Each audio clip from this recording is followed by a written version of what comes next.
মুসলমান হিসেবে আমরা বিশ্বাস করি যে আদম এবং হাওয়া থেকে মানব জাতির জন্ম হয়েছে, যেটা ইসলাম ধর্মে প্রিচ করা হয়।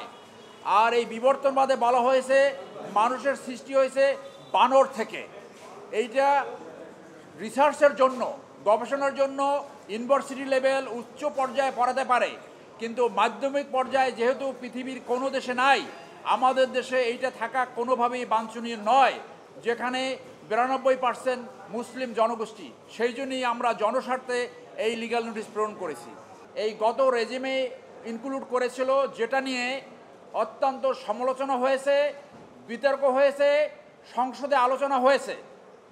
পৃথিবীর কোথাও ক্যামব্রিজের কারিকুলামে ও লেভেলসে এবং অনেক দেশে মাধ্যমিক লেভেলে এই বিবর্তনবাদ পড়ানো হয় না।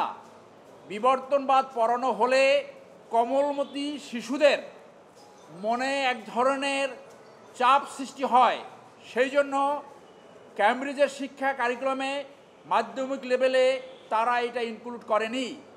আমরা সেই জন্য জনস্বার্থে adviser ministry of education, secretary ministry of education এবং chairman national curriculum of text board NCTB বরাবর একটা লিগ্যাল নোটিশ পাঠিয়েছি, যাতে আগামী শিক্ষাবর্ষ থেকে মাধ্যমিক লেভেলে এই বিবর্তনবাদ অন্তর্ভুক্ত করা না হয়।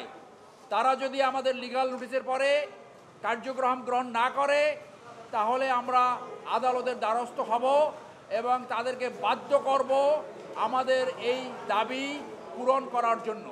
এটা কোনো রিপারকেশন হওয়ার কোনো সম্ভাবনা নাই এই কারণে, কারণ ক্যামব্রিজের কারিকুলামে নাই, ও লেভেলসের কারিকুলামে নাই, ইন্ডিয়া সহ অনেক দেশে এইটা মাধ্যমিক লেভেলে নাই, উচ্চ পর্যায়ে লেভেল আছে।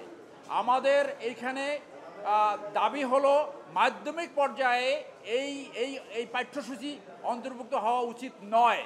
অনেক কন্ট্রোভার্সি আছে এখানে, পাশাপাশি এটা উন্নত দেশগুলোতে পড়ায় না। আর এখানে যারা শিক্ষার্থী আছে এদের মনে একটা কনফিউজ তৈরি হয় যে আসলে আমাদের সৃষ্টিকর্তা কে, আমরা কীভাবে, তাহলে পৃথিবীর সব ধর্মগুলো বিলুপ্ত হয়ে যাওয়ার কথা যদি বিবর্তনবাদ সত্য হয়ে থাকে। আর মাধ্যমিক লেভেলের ব্যাপারটা হলো যে এখানে আপনার ক্রিটিসিজমের স্পেস থাকে না বললেই চলে, যেটা উচ্চ পর্যায়ে থাকে।